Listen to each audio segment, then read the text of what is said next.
नमस्कार दोस्तों, स्वागत है आपका अपने वाईपी एजुकेशन ट्रिक चैनल पर।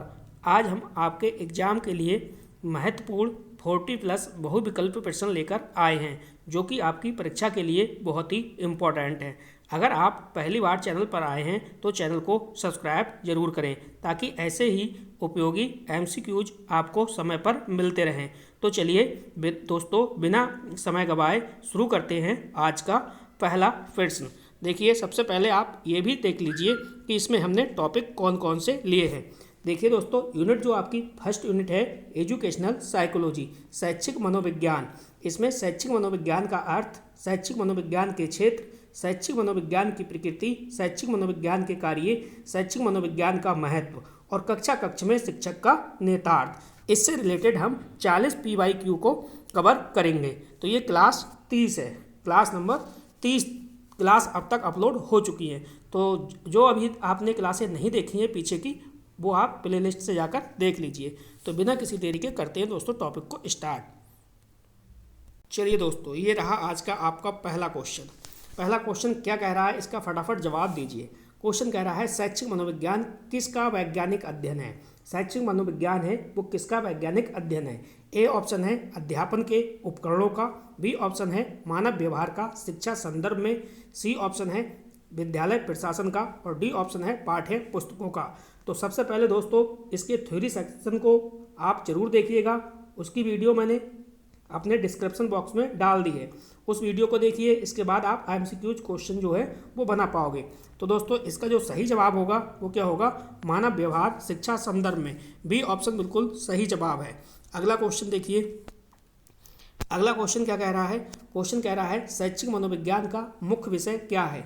शैक्षिक मनोविज्ञान का मुख्य विषय क्या है। ए ऑप्शन है शिक्षक का व्यवहार, बी ऑप्शन है शिक्षक का विद्यार्थी का व्यवहार, सी ऑप्शन है प्रधानाचार्य का व्यवहार, डी ऑप्शन है समाज का व्यवहार। सही ऑप्शन आपको बताना है। सही ऑप्शन क्या हो जाएगा, सही ऑप्शन हो जाएगा आपका विद्यार्थी का व्यवहार, बी ऑप्शन बिल्कुल सही है।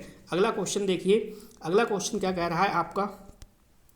क्वेश्चन कह रहा है दोस्तों शैक्षिक मनोविज्ञान मानव अधिगम का वैज्ञानिक अध्ययन है। शैक्षिक मनोविज्ञान मानव अधिगम का वैज्ञानिक अध्ययन है। यह परिभाषा किसकी है। ए ऑप्शन है Crow and Crow, B option है स्किनर, सी ऑप्शन है थॉर्नडाइक, डी ऑप्शन है पावलोव। तो करेक्ट आंसर आपको बताना है। इसका दोस्तों सही जवाब क्या होगा, सही जवाब क्या होगा, सही जवाब होगा क्रो एंड क्रो। क्या होगा दोस्तों, crow and crow. A option बिल्कुल सही है। अगला क्वेश्चन देखिए, 40 PYQ है, बहुत ही महत्वपूर्ण क्वेश्चन है दोस्तों। थॉर्नडाइक के अनुसार शैक्षिक मनोविज्ञान का केंद्र क्या है। यानी वैज्ञानिक है थॉर्नडाइक, थॉर्नडाइक के अनुसार शैक्षिक मनोविज्ञान का केंद्र क्या है। ए ऑप्शन है लोकतंत्र, बी ऑप्शन है शिक्षा की विधियां, सी ऑप्शन है सीखने वाला, डी ऑप्शन है शिक्षक। तो सही जवाब आपको देना है। सही जवाब यहाँ पे क्या होगा, सही जवाब क्या होगा। थॉर्नडाइक के अनुसार शैक्षिक मनोविज्ञान का केंद्र क्या है, सीखने वाला, यानी सी ऑप्शन इसका बिल्कुल सही जवाब है। क्वेश्चन नंबर 4 का सी ऑप्शन बिल्कुल सही जवाब है। जल्दी से एक बार वीडियो को लाइक कर दीजिए और वीडियो की लिंक को अपने सभी दोस्तों में शेयर भी कर दीजिए। चलिए 5वां क्वेश्चन समझिए। क्वेश्चन कह रहा है शैक्षिक मनोविज्ञान में किसका अध्ययन प्रमुख रूप से किया जाता है। तो शैक्षिक मनोविज्ञान में किसका अध्ययन प्रमुख रूप से किया जाता है। ए ऑप्शन है मानचित्रों का, बी ऑप्शन है पाठ्यक्रम का, सी ऑप्शन है शिक्षण पद्धतियों का और डी ऑप्शन है शिक्षण की प्रक्रिया एवं विद्यार्थी का। तो सही जवाब आपका क्या होना चाहिए, बिल्कुल सही जवाब दीजिए। शैक्षिक मनोविज्ञान में किसका अध्ययन प्रमुख रूप से किया जाता है। तो किया जाता है सीखने की प्रक्रिया एवं विद्यार्थी का, डी ऑप्शन बिल्कुल सही जवाब है। अगला क्वेश्चन देख लो, अगला क्वेश्चन देखिए। क्वेश्चन आपसे कह रहा है शैक्षिक मनोविज्ञान का अर्थ है। दोस्तों, शैक्षिक मनोविज्ञान का क्या अर्थ है। ए ऑप्शन है विद्यालय का इतिहास, बी ऑप्शन है शिक्षा की दार्शनिक व्याख्या, सी ऑप्शन है शिक्षण में मनोविज्ञान का प्रयोग और डी ऑप्शन है केवल अध्यापन कौशल। सही जवाब आपको देना है। सही जवाब क्या होगा। चलिए दोस्तों, सही जवाब क्या होगा, शिक्षण में मनोविज्ञान का प्रयोग, यानी सी ऑप्शन इसका बिल्कुल सही जवाब है। चलिए अगला क्वेश्चन देख लीजिए। अगला क्वेश्चन क्या है। अगला क्वेश्चन कह रहा है कि भाई शैक्षिक मनोविज्ञान शिक्षा को अधिक प्रभावी बनाने का विज्ञान है। यह किसकी परिभाषा है। शैक्षिक मनोविज्ञान शिक्षा को अधिक प्रभावी बनाने का विज्ञान है, यह किसकी परिभाषा है। ए ऑप्शन है प्याजे, बी ऑप्शन है स्किनर, सी ऑप्शन है गेट्स, डी ऑप्शन है पावलोव। तो सही जवाब आपको देना है दोस्तों। सही जवाब क्या होगा। बिल्कुल सही जवाब इसका देना है। सही जवाब क्या होगा? तो सही जवाब क्या होगा दोस्तों? गेट्स हो जाएगा। सी ऑप्शन बिल्कुल सही है। अगला क्वेश्चन देखिए। अगला क्वेश्चन देखिए दोस्तों, क्वेश्चन आपकी स्क्रीन पे लगा हुआ है। क्वेश्चन कह रहा है शैक्षिक मनोविज्ञान का मुख्य उद्देश्य है। तो दोस्तों शैक्षिक मनोविज्ञान का मुख्य उद्देश्य क्या है? ए ऑप्शन है छात्रों से अनुशासन कराना, बी ऑप्शन है सीखने की परिस्थितियों को समझना, सी ऑप्शन है स्कूल का प्रबंधन, डी ऑप्शन है खेल कूद का विकास। तो जल्दी से जवाब दीजिए इसका प्यारा सा। सही जवाब क्या होगा 8 नंबर क्वेश्चन का? तो सही जवाब क्या होगा? सीखने की परिस्थितियों को समझना। यानी शैक्षिक मनोविज्ञान का मुख्य उद्देश्य होता है सीखने की परिस्थितियों को समझना। बी ऑप्शन बिल्कुल सही है इसका। चलिए अगला क्वेश्चन देखिए। अगला क्वेश्चन देखिए दोस्तों, क्वेश्चन क्या कह रहा है? क्वेश्चन कह रहा है शैक्षिक मनोविज्ञान किसकी शाखा है? तो ए ऑप्शन है समाजशास्त्र की, बी ऑप्शन है दर्शन शास्त्र की, सी ऑप्शन है मनोविज्ञान की, डी ऑप्शन है जीव विज्ञान की। तो भैया समाजशास्त्र की नहीं है, दर्शन शास्त्र की नहीं है, जीव विज्ञान की नहीं है, तो ये शाखा किसकी है? ये शाखा है मनोविज्ञान की। यानी शैक्षिक मनोविज्ञान किसकी शाखा है दोस्तों? मनोविज्ञान की। अगला क्वेश्चन देखिए। अगला क्वेश्चन भी आपकी स्क्रीन पे लग चुका है। क्वेश्चन कह रहा है दोस्तों शिक्षार्थी का व्यवहार, अधिगम प्रक्रिया तथा शिक्षण स्थितियों का अध्ययन किसका कार्य है? ए ऑप्शन है सामान्य मनोविज्ञान, बी ऑप्शन है शैक्षिक मनोविज्ञान, सी ऑप्शन है विकास मनोविज्ञान और डी ऑप्शन है सामाजिक मनोविज्ञान। एक ऑप्शन सही है, जो सही ऑप्शन है उसका आपको जवाब देना है। तो सही ऑप्शन यहाँ पे क्या होगा दोस्तों? ये हो जाएगा आपका शैक्षिक मनोविज्ञान। बी ऑप्शन बिल्कुल सही जवाब है। दोस्तों अगर आप मनोविज्ञान पढ़ रहे हैं, साइकोलॉजी की तैयारी कर रहे हैं, तो दोस्तों मैंने आपके लिए प्लेलिस्ट सभी बना दी हैं। प्लेलिस्ट तैयार है बिल्कुल। एक एक वीडियो को प्लेलिस्ट से आप पढ़िएगा, बिल्कुल निःशुल्क है, क्लासेस है। चलिए शैक्षिक मनोविज्ञान किस प्रकार का विज्ञान है? ए ऑप्शन है व्यवहारिक विज्ञान है, बी ऑप्शन है अनुपयुक्त विज्ञान है, सी ऑप्शन है प्राकृतिक विज्ञान है और डी ऑप्शन है पूर्णतः सैद्धांतिक विज्ञान है। सही जवाब आपको देना है क्वेश्चन नंबर 11 का। शैक्षिक मनोविज्ञान किस प्रकार का विज्ञान है? शैक्षिक मनोविज्ञान किस प्रकार का विज्ञान है? चलिए दोस्तों इसका आंसर आपको कमेंट में देना है। ठीक है, कमेंट करिए इसका सही जवाब क्या होगा। मैं आपको इसका आंसर कमेंट में ही दे दूंगा, वहीं पे आपको जवाब इसका मिल जाएगा। ठीक है, प्रत्येक स्टूडेंट बताइए इसका सही जवाब क्या था क्वेश्चन नंबर 11 का। चलिए अगला क्वेश्चन देखिए। शैक्षिक मनोविज्ञान किसका अध्ययन करता है? शैक्षिक जो मनोविज्ञान है वो किसका अध्ययन करता है? ए ऑप्शन है केवल बच्चों का, बी ऑप्शन है केवल वयस्कों का, सी ऑप्शन है शिक्षण अधिगम की संपूर्ण प्रक्रिया का और डी ऑप्शन है केवल कक्षा प्रबंधन का। तो इसका दोस्तों सही जवाब दीजिए। सही जवाब इसका क्या होगा? तो सही जवाब इसका आपको पता ही है क्या होगा दोस्तों? शिक्षण अधिगम की संपूर्ण प्रक्रिया का। 11वें क्वेश्चन का करेक्ट आंसर प्रत्येक स्टूडेंट बताएगा कमेंट करके। ठीक है, वहीं पे आपको रिप्लाई मिलेगा। चलिए अगला क्वेश्चन देखिए। क्वेश्चन नंबर 13 भी आपकी स्क्रीन पे लग चुका है। क्वेश्चन क्या कह रहा है इसको समझो। शैक्षिक मनोविज्ञान मुख्यतः किसकी सहायता से कार्य करता है? यानी जो शैक्षिक मनोविज्ञान है ये मुख्यतः किसकी सहायता से कार्य करता है? ए ऑप्शन है प्रयोगात्मक विधि, बी ऑप्शन है अवलोकन विधि, सी ऑप्शन है मनोवैज्ञानिक सिद्धांतों का शैक्षिक उपयोग और डी ऑप्शन है वैज्ञानिक उपकरणों से परीक्षण। सही जवाब आपको देना है इसका दोस्तों। सही जवाब क्या होगा? सही जवाब हो जाएगा सी ऑप्शन। सी ऑप्शन बिल्कुल सही जवाब है, मनोवैज्ञानिक सिद्धांतों का शैक्षिक उपयोग। यानी शैक्षिक मनोविज्ञान मुख्यतः किसकी सहायता से कार्य करता है? मनोवैज्ञानिक सिद्धांतों का शैक्षिक उपयोग इसका बिल्कुल सही जवाब है। चलिए अगला क्वेश्चन देखिए। अगला क्वेश्चन क्या कह रहा है? क्वेश्चन कह रहा है शैक्षिक मनोविज्ञान की प्रकृति क्या है? शैक्षिक मनोविज्ञान है, इसकी दोस्तों प्रकृति जो है वो प्रकृति क्या है? ए ऑप्शन है ये है केवल सैद्धांतिक है, बी ऑप्शन है यह केवल व्यवहारिक है, सी ऑप्शन है यह सामाजिक एवं व्यवहारिक विज्ञान है, डी ऑप्शन है यह केवल जैविक विज्ञान है। तो टैग वर्ड तो आपको याद होंगे, केवल वाले आप काट दीजिए, ये बिल्कुल रॉन्ग है। तो क्या हो जाएगा? एक ही ऑप्शन बचा, सी ऑप्शन बिल्कुल सही है, यह सामाजिक एवं व्यवहारिक विज्ञान है। अगला क्वेश्चन देखिए। टोटल 40 क्वेश्चन हम इसमें करेंगे, 40 क्वेश्चन को कवर करेंगे। ठीक है, अगला क्वेश्चन देखिए। शैक्षिक मनोविज्ञान किस पर आधारित है? शैक्षिक जो मनोविज्ञान है ये किस पर आधारित है? ए ऑप्शन है अनुमान, बी ऑप्शन है अंधविश्वास, सी ऑप्शन है वैज्ञानिक पद्धति, डी ऑप्शन है सामाजिक मान्यता। तो दोस्तों सही जवाब आपको देना शैक्षिक मनोविज्ञान अनुमान पर आधारित नहीं है, अंधविश्वास पर आधारित नहीं है, सामाजिक मान्यता पर आधारित नहीं है, बल्कि इसका जो सही जवाब होगा वो होगा वैज्ञानिक पत्ती, वैज्ञानिक पत्ती पर आधारित है। चलिए अगला क्वेश्चन देखिए। अगला क्वेश्चन क्या कह रहा है? क्वेश्चन कह रहा है शैक्षिक मनोविज्ञान का मुख्य उद्देश्य क्या है। यानी जो शैक्षिक मनोविज्ञान है इसका मुख्य उद्देश्य क्या है। ए ऑप्शन है केवल छात्रों का मूल्यांकन, बी ऑप्शन है छात्रों के व्यवहार का अध्ययन एवं सुधार, सी ऑप्शन है केवल पाठ्यपुस्तक निर्माण और डी ऑप्शन है भाषा शिक्षण। तो दोस्तों सही जवाब आपको देना है शैक्षिक मनोविज्ञान का मुख्य उद्देश्य क्या है।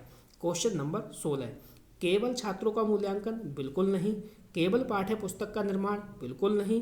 भाषा शिक्षण, बिल्कुल गलत। सही जवाब क्या होगा? सही जवाब होगा छात्रों के व्यवहार का अध्ययन एवं सुधार, बी ऑप्शन बिल्कुल सही जवाब है। अगला क्वेश्चन देख लीजिए। अगला क्वेश्चन क्या है?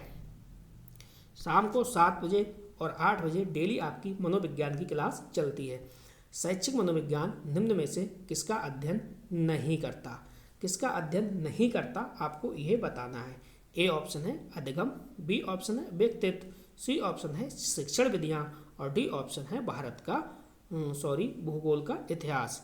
तो देखो यहाँ पे थोड़ा सा समझो, शैक्षिक मनोविज्ञान किसका अध्ययन नहीं करता है? तो भैया अधिगम का तो करता है, व्यक्तित्व का भी करता है, शिक्षण विधियों का भी करता है, लेकिन भूगोल का इतिहास इसका नहीं करता है। ठीक है, तो 17वें क्वेश्चन का दोस्तों सही आंसर क्या होगा? डी ऑप्शन बिल्कुल सही जवाब है। अगला क्वेश्चन देखिए। अगला क्वेश्चन क्या कह रहा है हमारा? क्वेश्चन कह रहा है शैक्षिक मनोविज्ञान किसके लिए उपयोगी है। यानी जो शैक्षिक मनोविज्ञान है ये किसके लिए उपयोगी है? केवल शिक्षक के लिए, केवल विद्यार्थी के लिए, शिक्षक, विद्यार्थी एवं अभिभावक के लिए, डी ऑप्शन है केवल प्रशासक के लिए। अब देखो टैगवर्ड तो आपको याद ही है, ठीक है। केवल शिक्षक बिल्कुल काट दो, केवल विद्यार्थी बिल्कुल कटेगा, केवल प्रशासक बिल्कुल कटेगा, तो एक ही ऑप्शन बचा शिक्षक, विद्यार्थी एवं अभिभावक। अगला क्वेश्चन देखिए, क्वेश्चन नंबर 19वां क्वेश्चन देखिए क्या कह रहा है दोस्तों। कह रहा है शैक्षिक मनोविज्ञान में व्यवहार का अर्थ है। यानी शैक्षिक मनोविज्ञान है, शैक्षिक मनोविज्ञान में व्यवहार का अर्थ है। तो क्या अर्थ है? ए ऑप्शन है केवल बाहरी क्रियाएं, केवल मानसिक प्रक्रियाएं, मानसिक एवं बाहरी क्रियाओं का संयुक्त स्वरूप, डी ऑप्शन है केवल भावनाएं। तो इसका भी आंसर आपने पकड़ लिया होगा। देखो केवल बाहरी क्रियाएं बिल्कुल नहीं, केवल मानसिक प्रक्रियाएं बिल्कुल नहीं, केवल भावनाएं बिल्कुल नहीं। तो इसका जो सही जवाब होगा वो क्या होगा? मानसिक एवं बाहरी क्रियाओं का संयुक्त स्वरूप, सी ऑप्शन बिल्कुल सही जवाब है। चलिए क्वेश्चन नंबर 20 में देखिए। क्वेश्चन नंबर 20 क्या कह रहा है इसको भी थोड़ा सा समझिए। देखो क्वेश्चन क्या कह रहा है, शैक्षिक मनोविज्ञान का स्वभाव कैसा माना जाता है। शैक्षिक मनोविज्ञान का स्वभाव कैसा माना जाता है? ए ऑप्शन है स्थिर एवं परिवर्तनीय, बी ऑप्शन है परिवर्तनीय एवं गतिशील, सी ऑप्शन है अस्पष्ट और डी ऑप्शन है अनिश्चित। तो दोस्तों यहाँ पे सही जवाब आपको देना है। सही जवाब आपका क्या होगा क्वेश्चन नंबर 20 का? तो देखो यहाँ पे जो सही जवाब की बात करूँ तो सही जवाब क्या होगा? परिवर्तन एवं गतिशील, बी ऑप्शन बिल्कुल सही जवाब है। अगला क्वेश्चन देखिए, क्वेश्चन नंबर 21। 21वां क्वेश्चन क्या कह रहा है, शैक्षिक मनोविज्ञान का मुख्य कार्य है। तो शैक्षिक मनोविज्ञान का मुख्य कार्य क्या है? छात्रों की समस्याओं को अनदेखा करना चाहिए। क्या दोस्तों शैक्षिक मनोविज्ञान का यह कार्य है कि छात्र की समस्याओं को अनदेखा करना चाहिए? आपका जवाब क्या होगा? गलत है। बी ऑप्शन है छात्र के व्यवहार का वैज्ञानिक अध्ययन, सही है। केवल पाठ्यक्रम, गलत है। केवल शिक्षण विधि, बिल्कुल गलत है। तो ए ऑप्शन, इसका बी ऑप्शन बिल्कुल सही होगा, छात्र के व्यवहार का वैज्ञानिक अध्ययन। नेक्स्ट अगला क्वेश्चन देखिए। अगला क्वेश्चन क्या कह रहा है इसको भी थोड़ा सा समझिए। क्वेश्चन कह रहा है शैक्षिक मनोविज्ञान शिक्षक की किस प्रकार सहायता करता है। तो किस प्रकार सहायता करता है? केवल परीक्षा में, बिल्कुल गलत। केवल स्कूल प्रबंधन में, बिल्कुल गलत। पुस्तकें लिखने में, ये तो बिल्कुल गलत है। फिर कौन सा ऑप्शन सही है? बी ऑप्शन, विद्यार्थी के विकास को समझने में। यानी शैक्षिक मनोविज्ञान शिक्षक की किस प्रकार सहायता करता है? तो वो करता है विद्यार्थी के विकास को समझने में। अगला क्वेश्चन देखिए। अगला क्वेश्चन क्या कह रहा है दोस्तों? क्वेश्चन कह रहा है भाई शैक्षिक मनोविज्ञान का कौन सा कार्य अधिगम प्रक्रिया को बेहतर बनाना से संबंधित है? ए ऑप्शन है अनुशासनहीनता बढ़ाना, बी ऑप्शन है प्रभावी शिक्षण विधियों का चयन, सी ऑप्शन है अव्यवस्थित कक्षा चलाना, डी ऑप्शन है केवल होमवर्क देना। तो केवल वाला तो ऑप्शन आपका बिल्कुल कट गया, क्योंकि बिल्कुल गलत है। अनुशासनहीनता बढ़ाना ये भी गलत है, और अव्यवस्थित कक्षा चलाना ये भी गलत है। तो एक ही ऑप्शन बचा, यानी प्रभावी शिक्षण विधियों का चयन। इस क्वेश्चन का जो सही जवाब है वो बी ऑप्शन है। चलिए अगला क्वेश्चन देखिए। अगला क्वेश्चन क्या कह रहा है हमारा? क्वेश्चन कह रहा है शैक्षिक मनोविज्ञान किस क्षेत्र में विशेष सहायता करता है? यानी जो शैक्षिक मनोविज्ञान है ये किस क्षेत्र में विशेष सहायता करता है? Question number 24। तो ए ऑप्शन है प्राकृतिक विज्ञान, बी ऑप्शन है यांत्रिक कौशल, सी ऑप्शन है बच्चों के व्यक्तिगत विभिन्नताओं को समझने में, डी ऑप्शन है केवल भाषा शिक्षण में। तो दोस्तों आपको सही जवाब देना है। इसका सही जवाब क्या होगा? सही जवाब क्या होगा? सी ऑप्शन बिल्कुल सही जवाब है, बच्चों के व्यक्तिगत विभिन्नताओं को समझने में। चलिए अगला क्वेश्चन देखिए। क्वेश्चन नंबर 25 पर अपने लोग पहुंच चुके हैं। क्वेश्चन नंबर 25 क्या कह रहा है कि विद्यार्थी की रुचि, अभिरुचि तथा आवश्यकता का अध्ययन किसका प्रमुख कार्य है? तो ए ऑप्शन है अर्थशास्त्र, बी ऑप्शन है सामाजिक विज्ञान, सी ऑप्शन है शैक्षिक मनोविज्ञान और डी ऑप्शन है भूगोल। उम्मीद करता हूँ इस क्वेश्चन का आंसर सभी स्टूडेंट को पता होगा।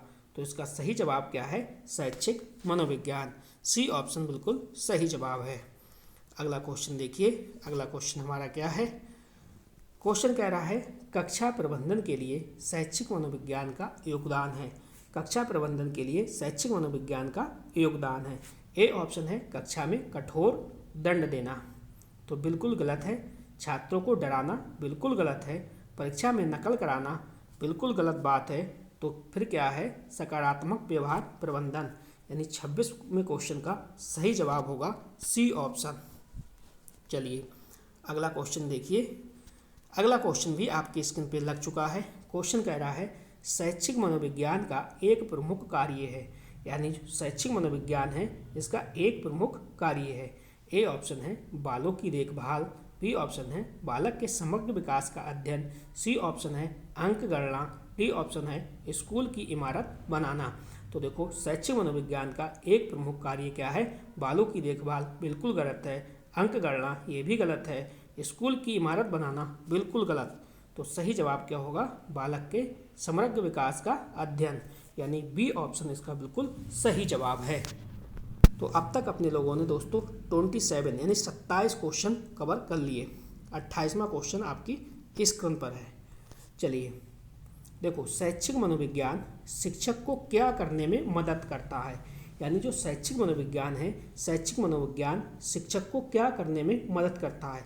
ए ऑप्शन है छात्रों की क्षमताओं का मूल्यांकन, बी ऑप्शन है केवल टाइम टेबल बनाना, सी ऑप्शन है छात्रों को दंडित करना, डी ऑप्शन है विद्यालय का बजट बनाना।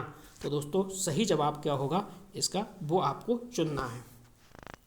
अब यहाँ पे समझो, छात्र केवल टाइम टेबल बनाना ये तो बिल्कुल कट गया, छात्रों को दंडित करना ये भी कट गया। अब रह गया दो ऑप्शन, पहला और डी। इनमें से आपको सही ऑप्शन चुनना है, सही ऑप्शन बताना है इसका सही जवाब क्या होगा।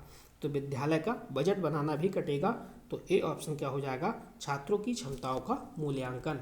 ए ऑप्शन बिल्कुल सही जवाब है। चलिए दोस्तों अगला क्वेश्चन देख लो। अगला क्वेश्चन क्या है? क्वेश्चन कह रहा है आपसे कि शैक्षिक मनोविज्ञान का कौन सा कार्य परीक्षण और मापन से संबंधित है? यानी शैक्षिक मनोविज्ञान का कौन सा कार्य परीक्षण और मापन से संबंधित है? Question number 29। ए ऑप्शन है स्वास्थ्य परीक्षण, बी ऑप्शन है मनोवैज्ञानिक परीक्षण द्वारा मूल्यांकन, सी ऑप्शन है खेलकूद आयोजन और डी ऑप्शन है यात्रा करना। देखो शैक्षिक मनोविज्ञान का कौन सा कार्य परीक्षण और मापन से संबंधित है?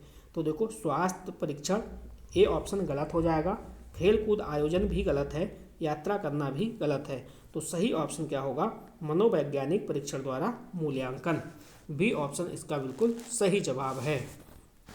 अगला क्वेश्चन देखिए, क्वेश्चन नंबर 30 पर अपने लोग पहुंच चुके हैं। अभी 10 क्वेश्चन और भी बकाया बचे हुए हैं। चलो अगला क्वेश्चन देखो, क्वेश्चन नंबर 30। क्वेश्चन नंबर 30 क्या कह रहा है भाई, अध्यापन प्रक्रिया को सरल, प्रभावी और आकर्षक बनाना शैक्षिक मनोविज्ञान का क्या गौण कार्य है, या फिर मुख्य कार्य है, या अस्थायी कार्य है, या फिर अनावश्यक कार्य है। तो सही जवाब आपको यहाँ पे देना है। सही जवाब क्या होगा? तो देखो, अध्यापन प्रक्रिया को सरल, प्रभावी, आकर्षण बनाना शैक्षिक मनोविज्ञान का मुख्य कार्य है, यानी बी ऑप्शन इसका बिल्कुल सही जवाब है। अगला क्वेश्चन देखिए दोस्तों, अगला क्वेश्चन क्या है? अगला क्वेश्चन क्या कह रहा है आपसे, समझो। क्वेश्चन नंबर 31 आपकी स्क्रीन पे लग चुका है। क्वेश्चन कह रहा है शैक्षिक मनोविज्ञान का मुख्य महत्व क्या है, यानी जो शैक्षिक मनोविज्ञान है इसका मुख्य महत्व क्या है। ए ऑप्शन है पाठ्यक्रम की लंबाई बढ़ाना, बी ऑप्शन है शिक्षण अधिगम को प्रभावी बनाना, सी ऑप्शन है विद्यालय अनुशासन सख्त करना, डी ऑप्शन है परीक्षा कठिन करना। तो क्वेश्चन नंबर 31 का आपको जवाब देना है। पाठ्यक्रम की लंबाई बढ़ाना बिल्कुल गलत है, विद्यालय अनुशासन सख्त करना ये भी गलत बात है, परीक्षा कठिन बनाना तो ये भी गलत है। सही जवाब क्या है? शिक्षण अधिगम को प्रभावी बनाना, यानी बी ऑप्शन बिल्कुल सही जवाब है। चलिए अगला क्वेश्चन देखते हैं दोस्तों। कम से कम समय में हम आपको 40+ क्वेश्चन कवर करा रहे हैं। पूरी आपकी मनोविज्ञान बिल्कुल निःशुल्क कराई जा रही है वाईपी एजुकेशन ट्रिक चैनल पर। दोस्तों पहली जो क्लास चलती है हमारी शाम को 7 बजे चलती है। शाम को 7 बजे हम टॉपिक वाइज आपको मनोविज्ञान करा रहे हैं और साथ में MCQs क्वेश्चन भी करवा रहे हैं। इसके बाद जो शाम को 8 बजे क्लास चलती है उसमें हम आपको 3000+ प्रश्न करा रहे हैं, संगम सीरीज के नाम से जो मॉक टेस्ट चला रहे हैं। तो दोनों क्लासें आप अवश्य देखिएगा, शाम को 7 बजे वाली और शाम को 8 बजे वाली। किसी कारणवश शाम को 7 बजे और 8 बजे आप ज्वाइन नहीं हो पाते हो, कोई बात नहीं, मैंने आपके लिए प्ले लिस्ट बना दी है। आप प्ले लिस्ट से अपनी सुविधा के अनुसार, अपनी आवश्यकता के अनुसार एक एक वीडियो को अच्छे से पढ़ सकते हैं। ठीक है, चलिए अगला क्वेश्चन समझिए आप। क्वेश्चन आपका है शिक्षक के लिए शैक्षिक मनोविज्ञान का महत्व मुख्यतः किस में है, यानी शिक्षक के लिए शैक्षिक मनोविज्ञान का महत्व मुख्यतः किस में है। ए ऑप्शन है छात्रों की आयु बताने में, बी ऑप्शन है छात्रों की व्यक्तिगत विभिन्नताओं को बताने में, सी ऑप्शन है केवल परीक्षा में, डी ऑप्शन है गृह कार्य देने में। तो यहाँ पे एक ऑप्शन सही है, जो सही ऑप्शन है उसको आपको चुनना है। देखो, छात्रों की व्यक्तिगत विभिन्नताओं को समझने में, बी ऑप्शन इसका बिल्कुल सटीक और सही जवाब है। अगला क्वेश्चन देखिए, क्वेश्चन नंबर 33। क्वेश्चन क्या कह रहा है इसको थोड़ा सा समझिए। देखो, शैक्षिक मनोविज्ञान का महत्व किस क्षेत्र में सर्वाधिक देखा जाता है, यानी शैक्षिक मनोविज्ञान का महत्व किस क्षेत्र में सर्वाधिक देखा जाता है। ए ऑप्शन है भोजन व्यवस्था, बी ऑप्शन है अधिगम प्रक्रिया को समझने में, सी ऑप्शन है विद्यालय भवन निर्माण और डी ऑप्शन है खेल कूद आयोजन। तो सही जवाब देना है। क्वेश्चन नंबर 33 का सही जवाब क्या होगा? तो जल्दी से बताइए इसका सही जवाब क्या होगा। इसका भी आंसर प्रत्येक स्टूडेंट को पता होगा, अधिगम प्रक्रिया को समझने में। बी ऑप्शन बिल्कुल सही जवाब है। अगला क्वेश्चन देखिए, क्वेश्चन नंबर 34। ठीक है, ये 4 लिखा है, 4 की जगह 34 आपको करना है। थोड़ा सा टाइपिंग का मिसप्रिंट है। ठीक है, 34 नंबर ये क्वेश्चन है, ये बात आपको ध्यान रखनी है। शैक्षिक मनोविज्ञान शिक्षक की किस प्रकार सहायता करता है।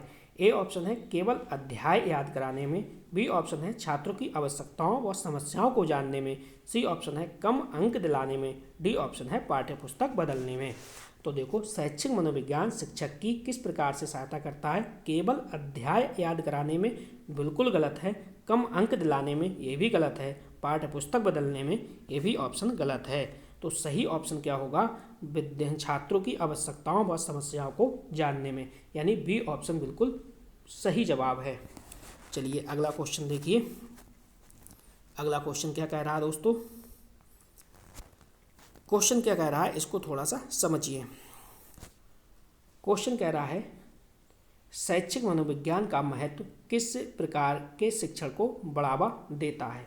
तो ए ऑप्शन है रटंतु शिक्षण, बी ऑप्शन है दंड आधारित शिक्षण, सी ऑप्शन है बाल केंद्रित शिक्षण और डी ऑप्शन है शिक्षक प्रधान शिक्षण।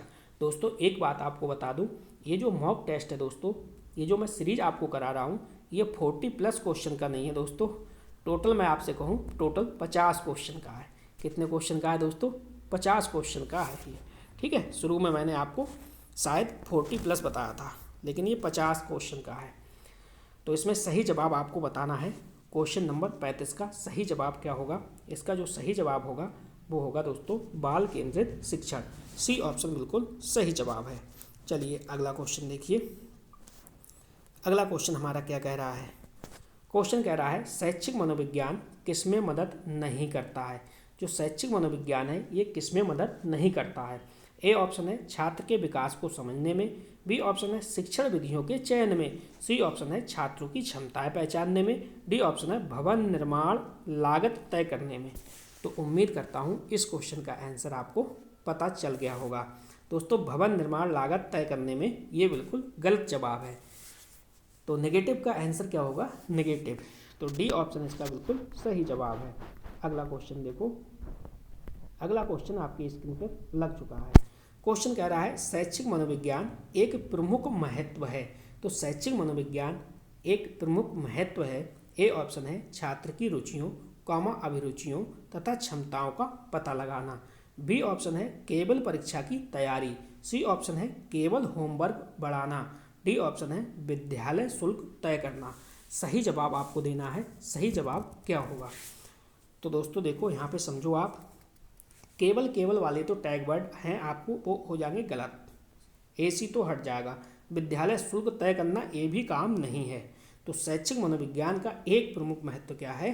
छात्र की रुचियों, अभिरुचियों व क्षमताओं का पता लगाना। ए ऑप्शन बिल्कुल सही जवाब है। चलो अगला क्वेश्चन देखो। क्वेश्चन नंबर 48 यहाँ पे भी मिसप्रिंट हुआ है। क्वेश्चन नंबर ये 48 नंबर है। इस बात का आपको ध्यान रखना है। देखो, प्रभावी कक्षा प्रबंधन में शैक्षिक मनोविज्ञान कैसे सहायता करता है? तो ए ऑप्शन है छात्रों की भावनाओं व आवश्यकताओं को समझकर, बी ऑप्शन है अनुशासन के लिए दंड बढ़ाकर, तो ये तो भैया गलत है। सी ऑप्शन है छात्रों को डराकर, ये भी गलत है, और अनदेखा करके, ये भी आपका गलत है। तो ए ऑप्शन बिल्कुल सही जवाब है, छात्रों की भावनाओं व आवश्यकताओं को समझकर। ए ऑप्शन बिल्कुल सही जवाब है। अगला क्वेश्चन देखिए। अगला क्वेश्चन क्या कह रहा है, इसको भी थोड़ा सा समझिए। सॉरी, मैंने 48 बताया था, शायद ये 38 नंबर क्वेश्चन है। ठीक है, 48 की जगह ये 38 नंबर क्वेश्चन था। ऊपर हमने 37 नंबर पढ़ा था और ये 38 हो गया। अब आएगा आपका 39। ठीक है, 39 नंबर। चलो 39 नंबर क्वेश्चन को समझो। शैक्षिक मनोविज्ञान का महत्व किस स्तर पर उपयोगी है? केवल प्राथमिक स्तर पर, केवल माध्यमिक स्तर पर, सभी शैक्षिक स्तरों पर, केवल उच्च शिक्षा में। तो टैग वर्ड तो आपको याद है और टैग वर्ड की सहायता से ये क्वेश्चन बन जाएगा। ठीक है, 39 का देखो, केवल वाला तो काट दीजिए आप। केवल वाला काट दिया तो आपने आपका एक आंसर बचा, सभी शैक्षिक स्तर पर। चलिए अगला क्वेश्चन देखो। अगला क्वेश्चन क्या है? क्वेश्चन कह रहा है भाई, क्वेश्चन कह रहा है शैक्षिक मनोविज्ञान का एक महत्वपूर्ण उद्देश्य है। यानी शैक्षिक मनोविज्ञान का एक महत्वपूर्ण उद्देश्य है। क्या उद्देश्य है? विद्यार्थियों को रटने की प्रवृत्ति बढ़ाना, बिल्कुल गलत है। विद्यालय में सुधार लाना, सी ऑप्शन है विद्यालय समय बढ़ाना, डी ऑप्शन है केवल परीक्षा प्रश्न पत्र बनाना। तो ए और डी तो बिल्कुल गलत हो गया। अब एक ऑप्शन सही है बी और सी में। अब बी और सी में आप चुनोगे तो विद्यालय का समय बढ़ाना गलत ऑप्शन है। बी ऑप्शन बिल्कुल सही है, शिक्षण में सुधार लाना। चलिए अगला क्वेश्चन देखिए। क्वेश्चन नंबर आपका 41 शुरू हो गया। चलिए क्वेश्चन कह रहा है कक्षा में शिक्षक का प्रमुख निहितार्थ क्या है? यानी कक्षा में शिक्षक का प्रमुख निहितार्थ क्या है? ए ऑप्शन है केवल पढ़ाना, बी ऑप्शन है सीखने की स्थितियां बनाना, सी ऑप्शन है अनुशासन बनाए रखना और डी ऑप्शन है परीक्षा करवाना। तो देखो, कक्षा में शिक्षक का निहितार्थ क्या है, क्या कर्तव्य है, ये समझिए आप। कक्षा में शिक्षक का प्रमुख क्या कर्तव्य है? केवल पढ़ाना, ये तो बात गलत है। केवल पढ़ाने पे ध्यान नहीं देना है। अनुशासन बनाए रखना ये भी गलत है, परीक्षा करवाना ये भी गलत है, बल्कि सीखने की स्थितियाँ बनाना, बी ऑप्शन बिल्कुल इसका सही जवाब है। अगला क्वेश्चन देखिए, क्वेश्चन नंबर 42। चलो क्वेश्चन क्या कह रहा है इसको समझो। विविध शिक्षार्थियों के लिए शिक्षक का मुख्य दायित्व क्या है? यानी विविध शिक्षार्थियों के लिए शिक्षक का मुख्य दायित्व क्या है? ए ऑप्शन है सभी को एक ही तरीके से पढ़ाना, बी ऑप्शन है व्यक्तिगत विभिन्नताओं को समझकर शिक्षा कराना, सी ऑप्शन है केवल होनहार छात्रों पर ध्यान देना, डी ऑप्शन है कठिन अध्याय को छोड़ देना। तो देखो शिक्षक का मुख्य कर्तव्य क्या है या मुख्य दायित्व क्या है? सभी को एक तरीके से पढ़ाना बिल्कुल गलत है, सभी को एक डंडे से आप नहीं हाँक सकते। केवल होनहार छात्रों पर ध्यान देना तो ये भी आपका गलत आंसर है। कठिन अध्याय छोड़ देना ये भी गलत है। तो सही जवाब क्या है कि व्यक्तिगत विभिन्नताओं को समझकर शिक्षण कराना, बी ऑप्शन इसका बिल्कुल सही जवाब है। अगला क्वेश्चन देखिए, क्वेश्चन नंबर 43 यानी 43 नंबर क्वेश्चन आपका क्या कह रहा है इसके बारे में भी थोड़ा समझ लीजिए। देखो अधिगम को सक्रिय बनाने के लिए शिक्षक का निहितार्थ क्या है? यानी अधिगम को सक्रिय बनाने के लिए शिक्षक का निहितार्थ क्या है? ए ऑप्शन है रटाने पर जोर देना, बी ऑप्शन है छात्र केंद्रित गतिविधियां कराना, सी ऑप्शन है केवल व्याख्यान देना, डी ऑप्शन है छात्रों को चुप रखना। तो देखो अधिगम को सक्रिय अगर बनाना है ना तो भाई रटाने पर जोर नहीं देना है, केवल व्याख्यान नहीं देना है, छात्रों को चुप रखने से कोई मतलब नहीं बनता, छात्र केंद्रित गतिविधियां कराना, बी ऑप्शन इसका बिल्कुल सही जवाब है। चलिए अगला क्वेश्चन समझिए, क्वेश्चन नंबर 44। चलिए क्वेश्चन क्या कह रहा है उसको भी आप समझ लीजिए। क्वेश्चन कह रहा है व्यावहारिक समस्याओं में शिक्षक को क्या करना चाहिए? ए ऑप्शन है छात्रों को दंड देना, बी ऑप्शन है परामर्श व सहायता देना, सी ऑप्शन है माता पिता को दोष देना, डी ऑप्शन है समस्या को अनदेखा करना। तो व्यावहारिक समस्याओं में शिक्षक को क्या करना चाहिए? छात्रों को दंड देना चाहिए? बिल्कुल नहीं। माता पिता को दोष देना चाहिए? बिल्कुल नहीं। समस्याओं को अनदेखा कर देना चाहिए? बिल्कुल नहीं। बल्कि क्या करना चाहिए? परामर्श व सहायता देना चाहिए, यानी बी ऑप्शन इसका बिल्कुल सही जवाब है। चलिए अगला क्वेश्चन देखो, अगला क्वेश्चन क्या कह रहा है, क्वेश्चन नंबर 45। क्वेश्चन कह रहा है कक्षा प्रबंधन के लिए शिक्षक की पहली आवश्यकता क्या है? यानी कक्षा प्रबंधन के लिए शिक्षक की पहली आवश्यकता क्या है? ए ऑप्शन है कठोर अनुशासन, बी ऑप्शन है स्पष्ट नियम व अपेक्षाएं, सी ऑप्शन है अधिक गृह कार्य, डी ऑप्शन है अधिक टेस्ट। उम्मीद करूंगा इस क्वेश्चन का आंसर सभी को पता होगा। कठोर अनुशासन बिल्कुल गलत है, अधिक गृह कार्य बिल्कुल गलत है, अधिक टेस्ट बिल्कुल गलत है। तो सही जवाब क्या होगा? स्पष्ट नियम व अपेक्षाएं, बी ऑप्शन बिल्कुल सही है। चलिए अगला क्वेश्चन देखिए, क्वेश्चन नंबर 46 क्या कह रहा है। क्वेश्चन नंबर 46 कह रहा है शिक्षक को छात्रों के पूर्व अनुभवों का ध्यान क्यों रखना चाहिए? यानी शिक्षक है, शिक्षक को छात्रों के पूर्व अनुभवों का ध्यान क्यों रखना चाहिए? ए ऑप्शन है पाठ को कठिन बनाने के लिए, बी ऑप्शन है सीखने को सार्थक बनाने के लिए, सी ऑप्शन है समय बचाने के लिए, डी ऑप्शन है नोट्स देने के लिए। तो सही ऑप्शन आपको चुनना है, इसका सही ऑप्शन क्या होगा? देखो शिक्षक को छात्रों के पूर्व अनुभवों का ध्यान क्यों रखना चाहिए? पाठ को कठिन बनाने के लिए बिल्कुल गलत है, समय बचाने के लिए बिल्कुल गलत है, नोट्स बनाने के लिए ये भी ऑप्शन गलत है। सही ऑप्शन क्या है? सीखने को सार्थक बनाने के लिए, बी ऑप्शन यहाँ पे बिल्कुल सही जवाब होगा। चलो अगला क्वेश्चन देखिए, क्वेश्चन नंबर 47 नंबर दोस्तों क्वेश्चन क्या कह रहा है इसको थोड़ा सा समझो। शिक्षक को मूल्यांकन का मुख्य उद्देश्य क्या रखना चाहिए? ए ऑप्शन है छात्रों को असफल करना, बी ऑप्शन है सीखने में सुधार लाना, सी ऑप्शन है अंकों की प्रतिस्पर्धा बनाना, डी ऑप्शन है केवल रिपोर्ट कार्ड भरना। तो सही जवाब आपको देना है। देखो शिक्षक को मूल्यांकन का मुख्य उद्देश्य छात्रों को असफल करना नहीं है, होना चाहिए। अंकों की प्रतिस्पर्धा बढ़ाना बिल्कुल गलत है, केवल रिपोर्ट कार्ड भरना ये भी गलत है। सही जवाब क्या है? सीखने में सुधार लाना, बी ऑप्शन इसका बिल्कुल सही जवाब है। चलिए अगला क्वेश्चन देखिए, question number 48। Question number 48 number क्या कह रहा है, देखो, सहानुभूति यानी एम्पैथी शिक्षक के लिए क्यों आवश्यक है। ए ऑप्शन है छात्रों पर प्रभाव जमाने के लिए, बी ऑप्शन है छात्रों की समस्याएं समझने के लिए, सी ऑप्शन है स्कूल का समय बिताने के लिए, डी ऑप्शन है अधिक अंक दिलाने के लिए। तो सही जवाब आपको देना है क्वेश्चन नंबर 48 का। देखो यहाँ पे समझो, सहानुभूति शिक्षक के लिए क्यों आवश्यक है। छात्रों पर केवल प्रभाव जमाने के लिए, बिल्कुल गलत है। स्कूल का समय बिताने के लिए, बिल्कुल गलत है। अधिक अंक दिलाने के लिए, ये भी बात गलत है। तो सही क्या है, सही है छात्रों की समस्याएं समझने के लिए, बी ऑप्शन बिल्कुल सही जवाब है। चलिए दोस्तों अगला क्वेश्चन देखिए 49। चलो क्वेश्चन देखो दोस्तों, प्रेरणा जगाने के लिए शिक्षक क्या करे, यानी प्रेरणा जगाने के लिए शिक्षक क्या करे।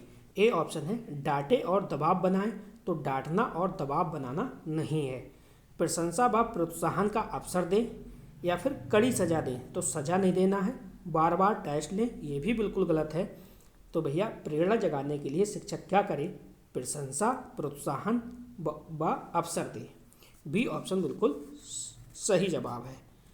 आज की वीडियो का दोस्तों 50वां और लास्ट क्वेश्चन, इसको भी देखते हैं इसका सही जवाब क्या होगा। चलिए क्वेश्चन देखिए, शिक्षक को कक्षा में भाषा का प्रयोग कैसा करना चाहिए। ए ऑप्शन है कठिन और जटिल भाषा, बी ऑप्शन है छात्रों के स्तर के अनुरूप सरल भाषा, सी ऑप्शन है केवल अंग्रेजी भाषा, डी ऑप्शन है केवल पाठ्य पुस्तक की भाषा।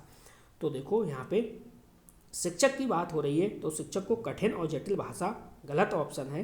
केवल अंग्रेजी भाषा, ये भी गलत है। केवल पाठ्य पुस्तक की भाषा, ये भी गलत है। सही जवाब क्या है, छात्रों के स्तर के अनुरूप सरल भाषा।